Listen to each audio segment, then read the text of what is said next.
On today's episode of the Bourbon Bites podcast, I'm reviewing Booker's 25th anniversary bourbon from 2014, sharing the news about Castle Key's very first bourbon, and recapping the Pokémon Day announcement of the next generation of Pokémon games.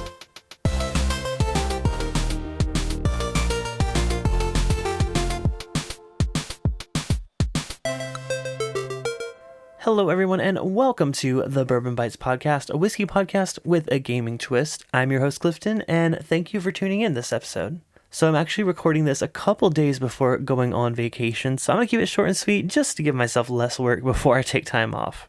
But that doesn't mean it's not going to be a good episode, because I have in front of me the very last, I guess I would say 3/4 of an ounce of Booker's 25th anniversary bourbon.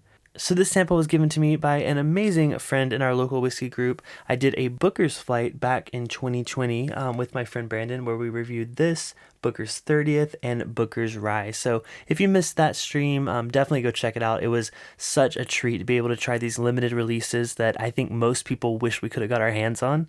But it's been like 2 years now since I did that stream. I do have a little bit left of the sample, so I thought I would finish off the rest of this sample today and give you kind of like a detailed review. I know usually when I'm doing a flight and a stream, it's kind of hard to really narrow down and think hard about the whiskey while you're also, putting on a show. So that's why I want to take my time with this release now and dive back into it. So Booker's 25th is made in honor of the anniversary of the first date that Booker's bourbon was released.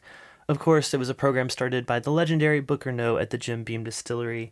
This actually is one of the oldest Bookers that they've ever put out. So this one is 10 years and 3 months old. So it was barreled back in January of 2003, which, if you know, is the year before Booker No actually passed away. So this whiskey was put into these barrels while he was still alive, which I think, I don't know, maybe it's the geek in me, but that makes me like a little more excited about it. Not necessarily that he was the master distiller at the time that these barrels were laid down, but he was still around, and maybe they knew even back then that this barrel was destined to become a bottle of Booker's. I don't know, but I think that's really cool, and I think it makes it a little more special.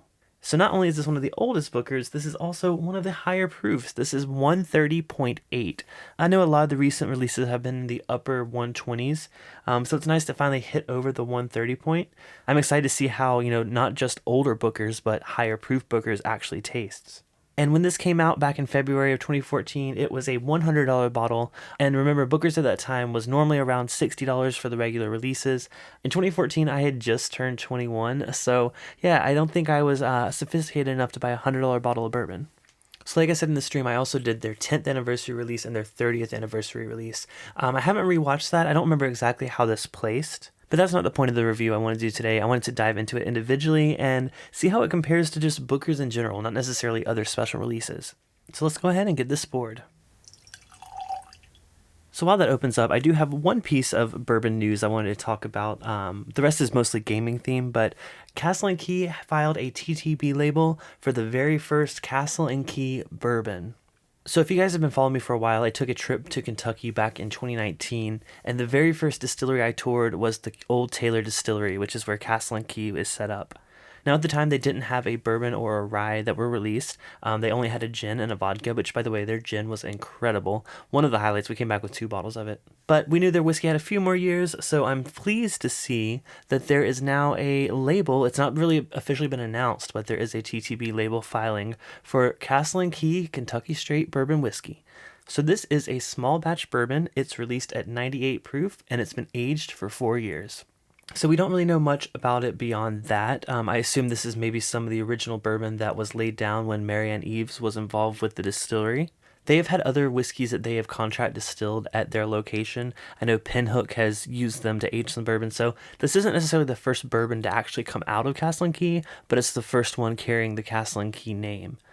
So to me, that means something, and I'm really excited to see what this is all about. Now, I haven't even tried their rye that came out, the Restoration Rye. I would love to maybe reach out to them and have them on the show to talk about these 2 releases. I think that'd be a lot of fun. Since I'm such a fan of the distillery, I just would love to kind of revisit, maybe even virtually, their really awesome story and their history.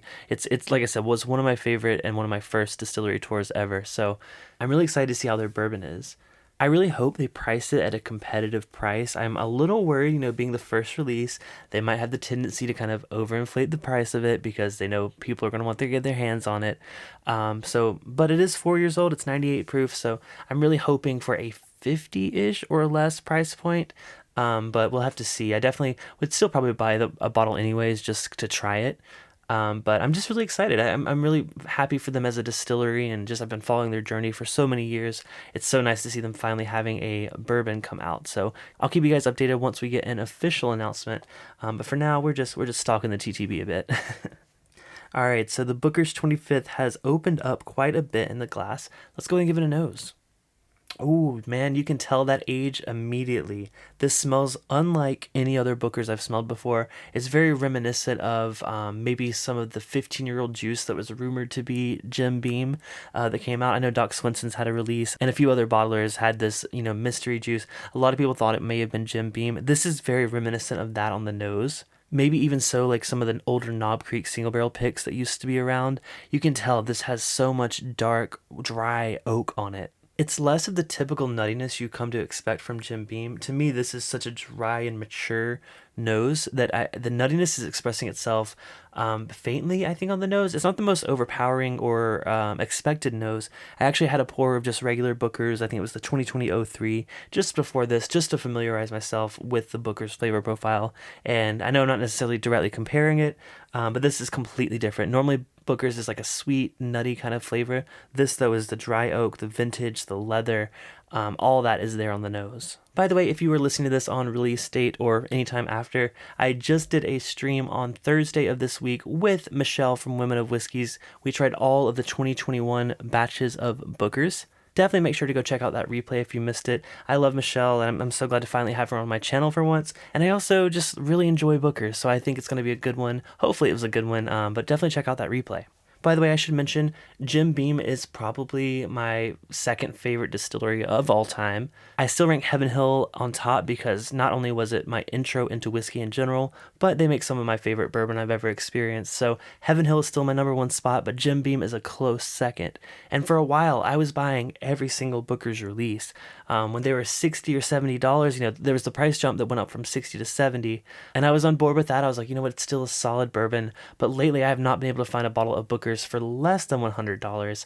And I think that's kind of priced itself out of my personal bourbon budget. It's sticking around the 6-year age statement. It is, high proof, of course. It's delicious.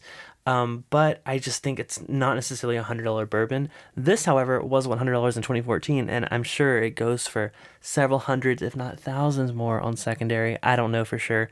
Didn't look it up, but I'm excited to enjoy it today. So let's go and give it a taste. So cheers to Booker No and his memory. Ooh, there's the sweetness. So that is very on profile for Booker's, I will say. At first, it kind of caught me off guard with the nose was so different, but that is sweet, that is nutty. There is still a ton of oak. You can definitely tell the age just on first sip. This is much older and more mature than pretty much every other Booker's I've ever had. It's like a dark caramel, peanut butter kind of chocolatey candy bar. Honestly, this is like candy bar on the palate. There's so many sweet and maybe a little bit savory kind of notes, like salty. But man, that is just an epic first sip. I got to go in for another. Yeah, that old mature oak is so nicely balanced with the sweetness. It's definitely still got that antique note, a bit of leather, a bit of, what I call an old dusty library kind of note. I love that on a bourbon, but it's rounded out by that, like sweet, maybe caramel. I mean, it's kind of expressing as like a toasted oak, really, because the oak is kind of meshing so well with that sweetness, that caramel. And finish-wise, this is a long oaky finish. I absolutely love the finish on this whiskey.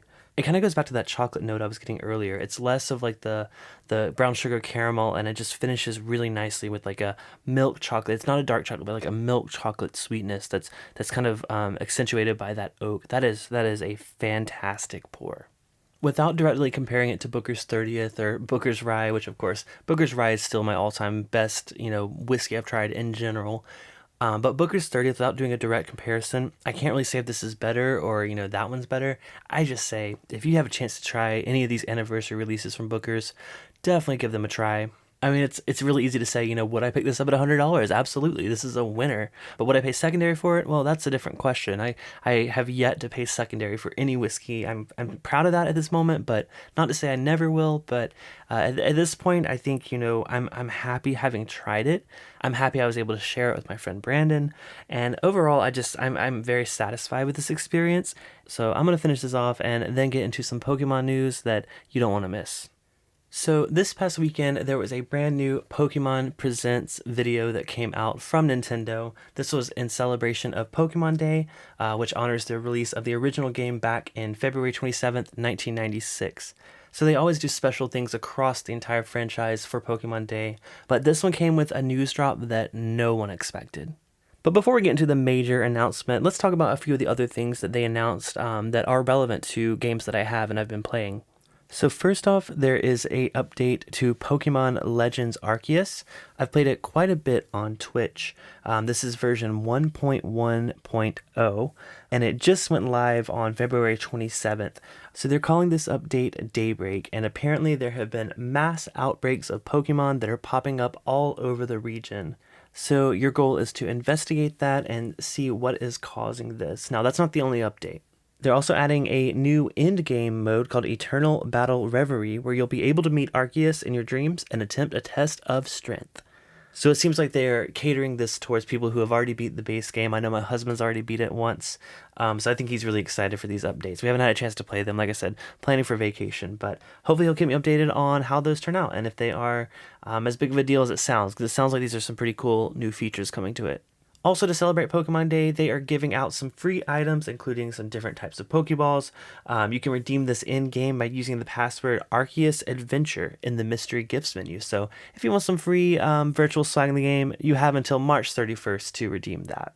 Pokemon Brilliant Diamond and Pokemon Shining Pearl are also getting an interesting update. There's going to be a new item called Oak's Letter that will be sent out to players on both games. And you use this to talk to Professor Oak and unlock the mythical Pokemon Shaman. So you can add it to your team and train it. Very cool little enhancement for that game. Also, for you Pokemon Go players, they are adding characters from the Alola region, which is very exciting. I have not played Pokemon Go in probably 2 or 3 years. I feel so bad because I was so into it for that first year. Like, I was doing it every day. We had a gym right by our old apartment complex back in Charleston.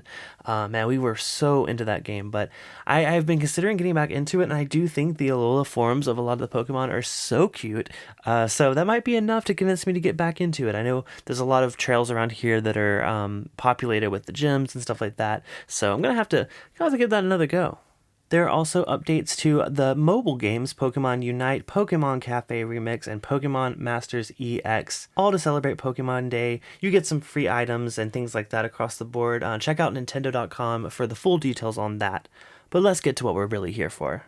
At the very end of the Pokemon presentation was a trailer for the next generation of Pokemon games. So what I honestly first assumed was a trailer for like a Detective Pikachu 2, especially with the intro, the guy with the flashlight searching through this very messy office. It really looked like it was about to be a Detective Pikachu ad, but it transitioned into a reveal of the next generation, which is Pokemon Scarlet and Pokemon Violet. This is the 9th generation of the Pokemon game series. It is coming late 2022, and we got a first look at the 3 starters that are available, as well as some insight as to what this region is based on. So in this trailer, you see this vast open world of these different towns, these different areas of wilderness. It looks absolutely beautiful. It's based on the same engine as Pokemon Arceus, which is really cool. It's still that big open world concept, but this is going to be a more traditional Pokemon game. So it's going to be more like, your classic yellow, red, blue, gold, silver, sapphire, whatever Pokemon you game late. It's going to be like that, but it's going to be more open world. The Pokemon are going to be wildly roaming. They're not going to be like, hidden in the tall grass anymore. It's going to be very similar to the way that Arceus plays, but it's going to be a more full-fledged Pokemon game, which I personally am very, very excited about. So I've done some digging around Reddit to see what people are thinking that this region is based on, because they typically base their regions on real-life locations, like the Alola one that I mentioned earlier is based on Hawaii. And this one, while I don't think it has a name yet, it seems quite obviously based on Spain and Portugal. So a mix of both of those 2 countries seems to be the location we're basing this game in. And it wasn't explicitly said, but if you look through the details of the reveal trailer, you do see a map on the wall of Spain, as well as some very iconic landmarks from both countries. So it can be assumed that that's what this is based on. There were some people thinking that this was going to be West Coast US based, which is I honestly believed that theory, especially when I saw these new Pokemon. Listen to these. So there are 3 new starters you can pick between. Probably the one that you've seen across social media is the Grass Cat Pokemon, #WeedCat, Sprigatito. He is so cute. He has this like leaf design on his eyes that looks very similar to a pot leaf. So a lot of people are calling him Weed Cat on social media. I think it's so funny. It's just such a cute Pokemon. Like, I'm not mad about it. There's also a fire-based Pokemon called Fuecoco, as well as a duck Pokemon called Quaxley. All very, very cute characters. However, the reason that I was thinking that this was going to be West Coast themed, and my husband kind of brought the idea up as well, is because, well, obviously, Weed Cat seems very appropriate for California. Fuecoco kind of looks like an apple, and we were kind of thinking like, oh, Washington apples, it kind of makes sense. And Quaxley looks very, very similar to Donald Duck, so I thought that was a nod at Disneyland being here in Southern California. I got really excited, y'all. I was like, this is definitely going to be like West Coast theme. I'm so excited. And then I saw like the Spanish architecture. I was like, oh, it's like Mexico. But no, it seems like it's going to be Spain. However, I think it would have worked really well for the West Coast, US and Mexico, if you ask me. But either way, I'm so excited for more details to come out about this game. I don't think anyone was expecting this announcement. It seemed like, wow, they're already announcing it? Holy crap. But I'm so excited to see this. I'm so ready to dive into a new world of Pokemon, especially now that I have my own Switch. I'm going to be streaming it over on Twitch. So if you want to watch that and any other gaming streams I do, make sure you follow me, twitch.tv/bourbonbites. I usually go live randomly on there. It's not as structured as my YouTube streams, but I do have a lot of fun with Twitch. So make sure you're following me over there. But I'm curious if you guys are as excited as I am about these new Pokemon games. Will you be picking up Scarlet or Violet? I haven't decided yet. I'm going to wait till more details come out. Usually I base it on like my favorite colors, like rather than like the legendaries or whatever that you get exclusive to certain ones. I do know you get different trainer outfits on each of these, so I'll have to do some investigating, but I'm definitely going to pick up one of them. Before I go, I'm going to give a shout out to our newest patrons, Troy and Lisa Toole. They just joined Patreon at the end of February, and I'm so glad to have them on board. If you guys do want to support the channel and the podcast, you can go to patreon.com/bourbonbites and get access to things like sneak peeks of my video reviews, polls to help influence the future of the podcast and the channel, as well as bonus content you don't hear in the episode. I actually posted a bonus segment from one of my previous podcasts that only Patreon got to hear. So if you're interested in that, or furthermore, just helping support the channel, I appreciate you. Patreon.com/bourbonbites. But that does it for this week. Hopefully you guys have a wonderful weekend and a great start to your week. Like I said, I'm going to be traveling on vacation in Mexico. It's going to be a great time. So thank you for dealing with this shorter episode, but hopefully you had fun along the way. I will be putting out another episode next Friday. Not quite sure what I'm going to do. I'm going to have to record that like literally right when I get back from vacation, but I already have some ideas formulating. So that might be a trip recap. That might be a what's coming in March 2022. But either way, stay tuned. This has been Bourbon Bites. Cheers, and I'll talk to you next episode.